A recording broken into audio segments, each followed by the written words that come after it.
Hello, everyone. This is Therese Moore of HTBT Ministries, and guess what? It's time to do our names of God. Well, we're on the 15th name of God this week, and we're looking at Yahweh Roi, which is the Lord is my shepherd. So, for at least part of their history, the Hebrews were a nomadic people, wandering from place to place and seeking pasture for their herds of sheep, goats, and cattle. To sustain their livelihood, it was vital for the shepherds to keep their animals from straying, to protect them from thieves and wild animals, and to provide them with plentiful pastures. In the ancient Near East and in Israel itself, shepherd shepherd eventually became a metaphor for kings. The Hebrew scriptures speak of God as the Lord, as the shepherd of his people, and apply this image to religious leaders as well. The New Testament presents Jesus as the good shepherd who protects the lives of his sheep by forfeiting, his own life. When you pray to the Lord, your shepherd, you are praying to the one who watches over you day and night, feeding you and leading you safely on the path of righteousness. Now, the key verses are found in Psalm 23, 1 through 3. And so let's go and read Psalm 23. The Lord is my shepherd, I shall not want. He makes me lie down in green pastures. He leads me beside quiet waters. He restores my soul. He guides me in the path of righteousness for his name's sake. Even though I walk through the valley of the shadow of death, I will fear no evil, for you are with me. The rod and your staff, they comfort me. You prepare a table before me in the presence of my enemies. You anoint my head with oil.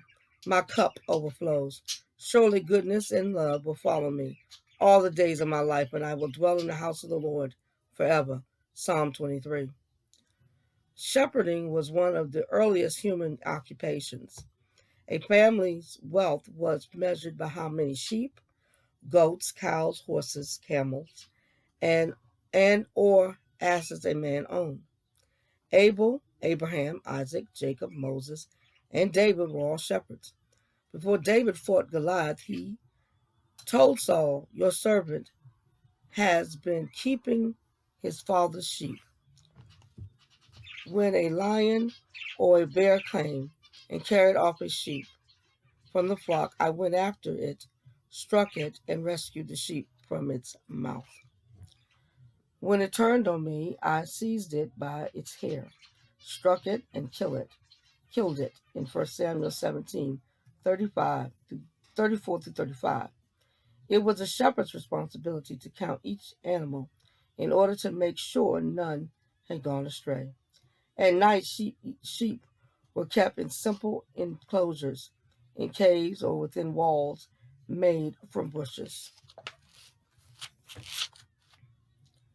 At times, the shepherd would sleep with his body lying across the gate to the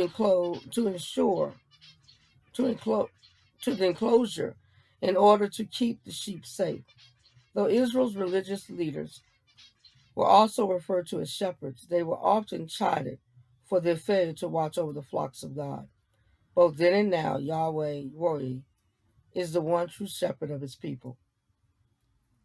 Wonderful. So now, these are the questions I'd like you to focus on. It's question 2, 4, and 5 on page 75.